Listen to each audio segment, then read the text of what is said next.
Zela stood at the edge of the old district, just as morning settled over the city, soft, muted, and strangely subdued.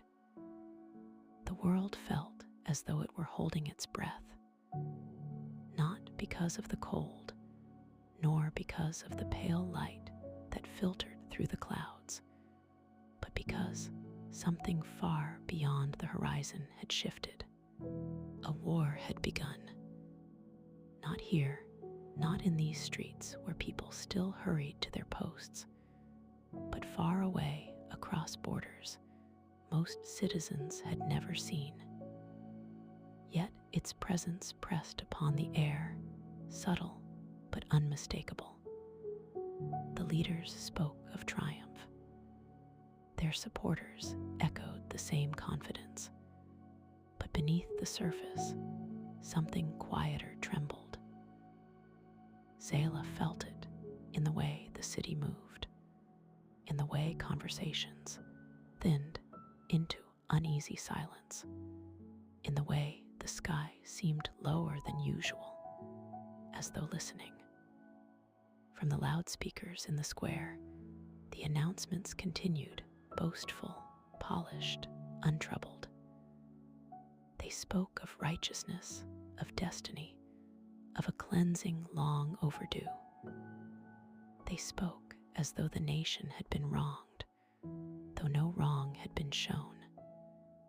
They spoke as though the destruction of others were a noble act. But the scriptures whispered a different truth. Woe to thee that spoilest, and thou wast not spoiled, and dealest treacherously, and they dealt not treacherously with thee. The words did not accuse with anger. They simply revealed. Zela closed her eyes. O Lord, be gracious unto us. Be our arm every morning. Her prayer was quiet, almost lost beneath the broadcasts, yet it steadied her heart. She turned from the square, letting the noise fade behind her. She did not seek the grove or any familiar refuge. She simply wandered the narrow streets, where the old stones still remembered gentler days.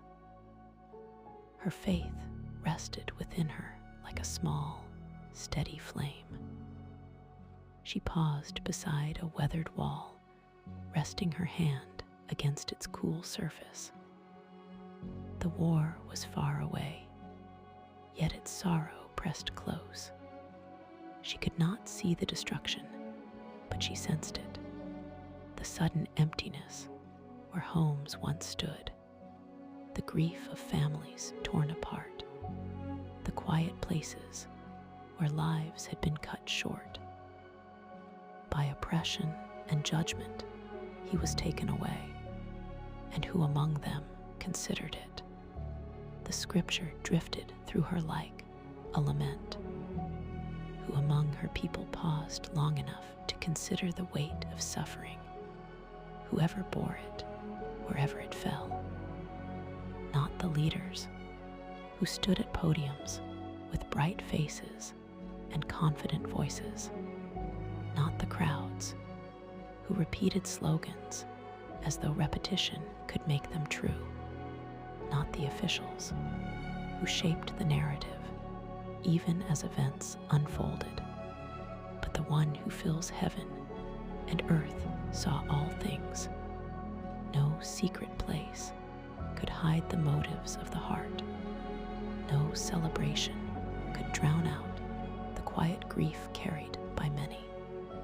No weapon forged in the fires of ambition could overturn the purposes of God.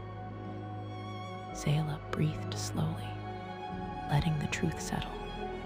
These truths did not erase the darkness gathering over the land, but they placed it in its proper place, not as the final word, but as a passing shadow before a dawn no nation could command. Zela lifted her eyes. The city stretched before her, loud, restless, certain of its own strength. Yet she felt a stillness settle within her, quiet and steady, a stillness shaped by truth, by reverence, and by the quiet certainty that righteousness, though hidden for a time, would rise again.